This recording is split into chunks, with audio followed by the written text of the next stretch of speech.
ಚಿನ್ನದ ಬೆಲೆ ಮಹಾ ಕುಸಿತ. ಕಾರಣ ಏನು? ಈಗ ಚಿನ್ನ ಖರೀದಿಗೆ ಸೂಕ್ತ ಸಮಯ ಬಂತ? ಇತಿಹಾಸದ ಪುಟಗಳನ್ನ ನಾವು ತೆರೆದು ನೋಡಿದ್ರೆ ಯಾವಾಗೆಲ್ಲ ಯುದ್ಧಗಳು ನಡೆದಿದೆಯೋ ಬಹುತೇಕ ಎಲ್ಲಾ ಸಂದರ್ಭಗಳಲ್ಲಿಯೂ ಚಿನ್ನ ಬೆಳ್ಳಿ ದರ ಏರಿಕೆಯಾಗಿದೆ. ಆದ್ರೆ ಈಗ ಅಮೆರಿಕ, ಇಸ್ರೇಲ್ ಮತ್ತು ಇರಾನ್ ನಡುವೆ ಭೀಕರ ಯುದ್ಧ ನಡೀತಾ ಇದೆ. ಆದ್ರೂ ಚಿನ್ನದ ಬೆಲೆ ಸುಮಾರು 23 ದಿನದಲ್ಲಿ ಹೆಚ್ಚು ಕಡಿಮೆ 20ರಿಂದ 25 ಸಾವಿರ ಇಳಿಕೆಯಾಗಿದೆ. ಹಾಗಾದ್ರೆ ಚಿನ್ನದ ಬೆಲೆ ಇಳಿಕೆಯಾಗ್ತಾ ಇರೋದು ಯಾಕೆ? ಚಿನ್ನ ಇನ್ನಷ್ಟು ಇಳಿಕೆಯಾಗುತ್ತಾ? ಈ ಸಂದರ್ಭ ಚಿನ್ನದ ಖರೀದಿ, ಹೂಡಿಕೆಗೆ ಸೂಕ್ತ ಸಮಯ ಹೌದೋ ಅಲ್ವೋ? ಆ ಬಗ್ಗೆ ಸರಳವಾಗಿ ಹೇಳ್ತೀನಿ ಇಲ್ಲಿ. ಅಮೆರಿಕ, ಇಸ್ರೇಲ್ ಜಂಟಿಯಾಗಿ ಇರಾನ್ ಮೇಲೆ ದಾಳಿ ಮಾಡಿದ್ದು ಫೆಬ್ರವರಿ 28ರಂದು. ಅವತ್ತೇ ಇರಾನ್ ಕೌಂಟರ್ ಅಟ್ಯಾಕ್ ಕೂಡ ಸ್ಟಾರ್ಟ್ ಮಾಡಿತು. ಪರಿಣಾಮ ಯುದ್ಧ ಶುರುವಾಯಿತು.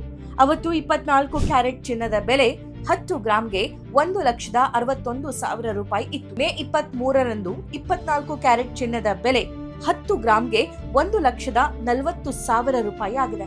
ಅಂದ್ರೆ ಸುಮಾರು 20,000ಕ್ಕೂ ಹೆಚ್ಚಿನ ಬೆಲೆ ಕಡಿಮೆಯಾಗಿದೆ. ಹಾಗಂತ ಯುದ್ಧ ನಿಂತಿಲ್ಲ. ಆದ್ರೂ ಯಾಕೆ ಚಿನ್ನದ ಬೆಲೆ ದಿನದಿಂದ ದಿನಕ್ಕೆ ಮಹಾ ಕುಸಿತ ಕಾಣ್ತಾ ಇದೆ ಅನ್ನೋ ಪ್ರಶ್ನೆ ಸಹಜವಾಗಿ ಮೂಡುತ್ತೆ. ಅದಕ್ಕೆ ಉತ್ತರ ಇಲ್ಲಿದೆ. ಚಿನ್ನದ ಬೆಲೆಯ ಇಳಿಕೆಗೆ ಬಹುಮುಖ್ಯ ಕಾರಣ ಅಂದರೆ ಅಮೆರಿಕದ ಡಾಲರ್. ಅದು ಯಾವಾಗ ಸ್ಟ್ರಾಂಗ್ ಆಗಿರುತ್ತೋ ಅಂಥ ಸಂದರ್ಭದಲ್ಲಿ ಚಿನ್ನ ಇಳಿಕೆಯಾಗುತ್ತೆ. ಸದ್ಯ ದೊಡ್ಡಣ್ಣನ ಡಾಲರ್ ಬಲಿಷ್ಠವಾಗಿದೆ. ಪರಿಣಾಮ ಡಾಲರ್ ಮೌಲ್ಯ ಹೆಚ್ಚಾಗಿ ಇತರೆ ದೇಶಗಳ ಕರೆನ್ಸಿಗಳ ಮೌಲ್ಯ ಹೋಲಿಕೆಯಲ್ಲಿ ಕಡಿಮೆಯಾಗಿದೆ. ಹೀಗಾಗಿ ಭಾರತ, ಚೈನಾ ಸೇರಿದಂತೆ ದೊಡ್ಡ ದೇಶಗಳಲ್ಲಿ ಚಿನ್ನವನ್ನ ಆಮದು ಮಾಡಿಕೊಳ್ಳುವುದು ದುಬಾರಿ ಆಗ್ತಾ ಇದೆ. ಬೆಲೆ ಹೆಚ್ಚಾಗಿ ಖರೀದಿ ಪ್ರಮಾಣವೂ ಕುಗ್ಗಿದೆ. ಇದರಿಂದ ಅಂತಾರಾಷ್ಟ್ರೀಯ ಮಟ್ಟದಲ್ಲಿ ಚಿನ್ನದ ಬೇಡಿಕೆ ಇಳಿಕೆಯಾಗ್ತಾ ಇದೆ. ಚಿನ್ನದ ಮೇಲೆ ಇಳಿಕೆಗೆ ಇನ್ನೊಂದು ಪ್ರಮುಖ ಕಾರಣ ಅಂದ್ರೆ ಅಂತಾರಾಷ್ಟ್ರೀಯ ಮಟ್ಟದಲ್ಲಿ ತೈಲ ಬೆಲೆ ಏರಿಕೆ ಆಗುವುದು. ಯುದ್ಧ ಶುರುವಾಗೋದಕ್ಕೂ ಮುನ್ನ ಕಚ್ಚಾ ತೈಲ ಬ್ಯಾರೆಲ್ಗೆ ಸುಮಾರು $70 ಇತ್ತು. ಆದ್ರೆ ಯುದ್ಧ ಶುರುವಾದ ಮೇಲೆ ಇರಾನ್ನ ಹಾರ್ಮುಜ್ ಜಲಸಂಧಿಯನ್ನ ಬಂದ್ ಮಾಡಲಾಯಿತು. ಹೀಗಾಗಿ ಜಗತ್ತಿಗೆ ಪೂರೈಕೆ ಆಗ್ತಾ ಇದ್ದ 20% ತೈಲ ನಿಂತು ಹೋಗಿದೆ. ಪರಿಣಾಮ ತೈಲ ಬೆಲೆ ಬ್ಯಾರೆಲ್ಗೆ $100 ಗಡಿ ದಾಟಿದೆ. ಅರೆ, ತೈಲ ಬೆಲೆ ಏರಿಕೆಗೂ ಚಿನ್ನದ ಬೆಲೆ ಇಳಿಕೆಗೂ ಎಲ್ಲಿಂದೆಲ್ಲಿಗೆ ಸಂಬಂಧ ಅನ್ನೋದು ನಿಮ್ಮ ಪ್ರಶ್ನೆಯಾಗಿರಬಹುದು. ನೇರವಾಗಿ ಸಂಬಂಧ ಇಲ್ಲದೆ ಇದ್ರೂ ಪರೋಕ್ಷವಾಗಿ ಸಂಬಂಧ ಇದೆ. ನಾವು ಒಂದನ್ನ ಗಮನಿಸಬೇಕು. ಯಾವಾಗೆಲ್ಲ ತೈಲ ಏರಿಕೆಯಾಗುತ್ತೋ ಅವಾಗೆಲ್ಲ ವಸ್ತುಗಳ ಬೆಲೆಯೂ ಏರಿಕೆಯಾಗುತ್ತೆ. ಪರಿಣಾಮ ಜನರ ಖರ್ಚು ವೆಚ್ಚವು ಜಾಸ್ತಿ ಆಗುತ್ತೆ.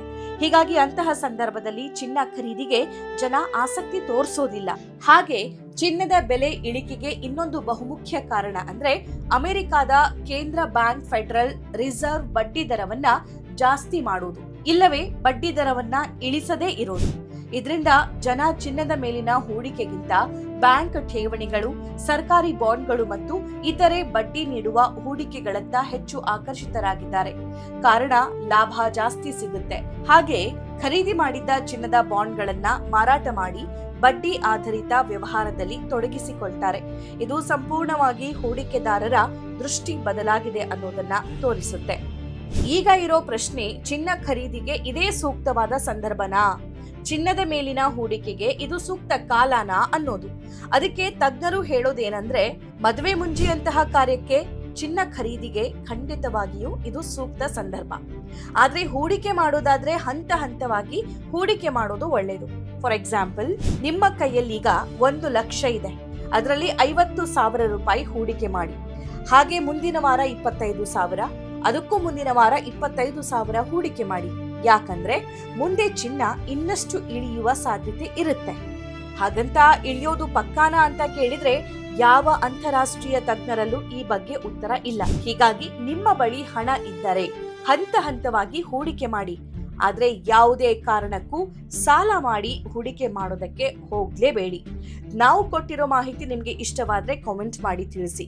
ಹಾಗೆ ನಮ್ಮ ಚಾನೆಲ್ನ ಸಬ್ಸ್ಕ್ರೈಬ್ ಆಗೋದನ್ನ ಮಾತ್ರ ಮರಿಬೇಡಿ. Thank you.